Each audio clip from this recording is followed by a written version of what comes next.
Saludos amigos de todo el país. Nos da mucho gusto compartir con ustedes esta nueva entrega de Nosotros a las 8. Juan Taveras Hernández, Juan TH, Georgie Rodríguez, con la invitación para compartir de una conversación que apunta a ser de gran interés para ustedes, amigos televidentes de todo el país. Como vieron en la introducción del programa, el perfil de nuestro invitado, pues apunta a ser de mucho interés. Un destacado economista de la República Dominicana, académico, investigador, con una amplia experiencia en el sector económico. Me refiero nada más y nada menos que al economista Apolinar Veloz, a quien les damos la buenas noches. Buenas noches, Georgie. Buenas noches, Juan. Gracias nuevamente por la invitación. Apolinar, es impostergable la reforma. Es absolutamente necesaria. No se puede postergar más tiempo. No. Te digo por qué. Yo no voy a hablar de tasas de impuestos, porque eso sería dirigir la atención del origen verdadero del problema a otra cosa. En el año 2004, 2005, 2006 y 2007 hubo reformas tributarias en el país. No hubo en el 8, hubo en el 9, no hubo en el 10 y luego hubo en el 11 y el 12. ¿Por qué se han producido tan seguido esas reformas tributarias? Porque el problema fundamental de la política fiscal no se ha atendido adecuadamente. Y cuando digo que no se ha atendido adecuadamente, no se ha hecho ningún esfuerzo para tener un gasto público más racional de acuerdo a las necesidades nacionales. Y por el otro lado, la estructura tributaria favorece en demasía la evasión, la ilusión y sobre todo, y eso lo podemos decir con toda certeza, las exenciones fiscales que se le da a todas las empresas que intentan comenzar un nuevo negocio. Si el gobierno fuera a pedir participación accionaria en todos los negocios a los cuales les ha dado exenciones fiscales, probablemente el gobierno fuera dueño de mitad del sector privado dominicano. Pero no es así, no se beneficia de nada. Fíjate que cada una de las exenciones fiscales ha logrado llegar... Excúsame, pero para las exenciones fiscales del sector turismo, por ejemplo, hay una excusa. Que el turismo genera divisas, que el turismo genera empleo, que el turismo genera riqueza, y que por lo tanto a ellos hay que hacerlo todo. No. Como a todos, al sector turismo se le dio exenciones fiscales atendiendo a las condiciones iniciales de la inversión, sencillamente un tiempo prudente para poder tener beneficios que pudieran pagar por esa inversión. Pero de eso hace 50 años. 50 años. Además, si fuéramos a medirlo por el flujo de divisas, los dominicanos que se fueron al exterior producen más divisas que el sector turismo. No solamente eso, sino que tienen más empleos y mejor pagados de lo que produce y paga el sector turismo dominicano. Además, hay que decir que el sector turismo produce alrededor de 5.000 millones de dólares, según se registra en la balanza corriente del Banco Central. Y de esos 5.000 millones de dólares tienen que dedicar 2.000 y tantos millones a importaciones de bebida, de muebles, de todo lo que ustedes se imaginan que pueden importar. Y además de eso hay que sacar la repatriación de capitales. Lo que queda en el país es sencillamente los salarios que se le pagan a la gente. Y esos salarios no son tan buenos que digamos.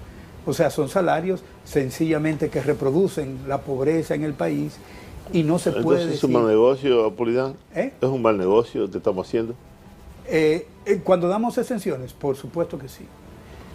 Las exenciones en otros países, y voy a tomar el caso de Estados Unidos y el caso paradigmático de Elon Musk en Estados Unidos, es que a él se le dio dinero para desarrollar el carro eléctrico, pero fundamentado en lo que habían sido los desarrollos del Departamento de Estado. El gobierno había hecho investigaciones y tenía conocimientos de que se podía hacer algo similar a lo que él estaba pensando y compartió con el sector privado, el gobierno, ese conocimiento y le dio 5 años, de exenciones fiscales. Llegaron esos 5 años y le dijeron, mira ya, se acabó. Al contrario, le cobraron 300 millones de dólares que le dieron adicionalmente para desarrollar su negocio. El gobierno se los reclamó y le dijo, tú me debes 300 millones de dólares y si tú no me lo quieres dar, tú tienes que reducir el precio de los autos que tú estás vendiendo al consumidor norteamericano. Entonces, ese es un Estado que se comporta de manera diferente. O sea, pone una línea y la cumple. Bueno, pasó en el gobierno de Hipólito Mejía con la cervecería, con la cerveza light. Bueno, ahí hubo muchas cosas. Ahí hubo, por ejemplo, lo que lograron los dueños de la cervecería en aquel momento fue poner el impuesto en base al grado alcohólico. Ajá, exacto. Entonces, obviamente que el ron tenía más grado alcohólico que la cerveza y por esa razón prácticamente los impuestos se descansaron en la bebida alcohólica de mayor contenido alcohólico. Ok, pero el problema es el siguiente. La cerveza, independientemente de que tenga menos o más alcohol, es una bebida con alcohol. Claro, y que alcohol, lo que se debe claro. penalizar es sencillamente el uso del alcohol. Tan sencillamente como eso. No, si es más, No el grado de No, alcohol.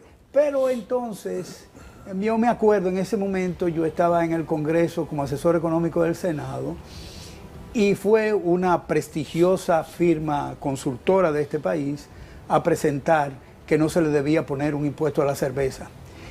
Y yo le pregunté al señor que estaba haciendo la exposición, un economista muy afamado, que si él había calculado la elasticidad precio de la demanda de ese producto. ¿Qué significa eso? ¿Cómo respondía la demanda cuando aumentan los precios? Y el problema es que la demanda de cerveza no varía por aumento de precio en este país. Funciona como si fuera un bien de primera necesidad en la República Dominicana. Tiene una relación, la demanda con el precio, menor que la unidad, es decir, que siempre se demanda independientemente de que usted sube el precio. De tal manera que el impuesto no le iba a hacer daño. Hablamos de las exenciones, pero el país ha sido afectado porque tenemos competencia, Centroamérica, el Caribe. Por ejemplo, en el caso de Zona Franca, hubo un momento en que países centroamericanos empezaron a dar facilidades mayores que la que daba la República Dominicana y muchas industrias de Zona Franca se fueron hacia esos mercados. Entonces, no tenemos que tener un poco de cuidado porque si bien es cierto que no representan, como tú señalas, el turismo, quizás Zona Franca, el beneficio para la República Dominicana, pero por lo menos nos da la oportunidad de tener empleos, trabajo para la gente. Georgie, uno de los problemas que tiene la democracia, el capitalismo y su democracia, es que se supone que en el capitalismo se redistribuye la riqueza. ¿Entre qué? Entre salarios y beneficios. Sin embargo, ocurre que en este país no hemos podido salir, excepto con trucos estadísticos, de la pobreza. En el año del 2022, el Ministerio de Economía, Planificación y Desarrollo mostró un índice de Gini que era de 0.78. ¿Qué es el índice de Gini? Es un índice que mide la concentración del ingreso. Mientras más cerca de uno está, la distribución del ingreso es más igualitaria. Cuando está más cerca de cero, es menos igualitaria. Eso era de una significación extraordinaria. Es decir, habíamos prácticamente resuelto el problema de la distribución del ingreso. ¿Pero qué sucedió? Que ese índice fue calculado metodológicamente con defectos y fueron defectos que se hicieron a propósito sencillamente porque cuando se calculó bien y se calculó para el año del 2023 resultó ser que el índice de Gini era de 0.38. Cuando fue de 0.52 en el año del 2003, que fue la crisis bancaria, la alarma PLDista retumbó en todas las radios del país diciendo que habían creado 1 millón de pobres y que eso era una barbaridad. Sin embargo, ahora, haciendo los cambios metodológicos que justamente también hizo el PLD en su momento, no hay ningún tipo de reacción ante ese tipo de engaño del gobierno frente a la ciudadanía que debe ser transparente. Entonces, si eso es así, Lo que me está diciendo la cifra es que independientemente de que haya crecimiento económico, el nivel de vida de los dominicanos se deteriora cada día.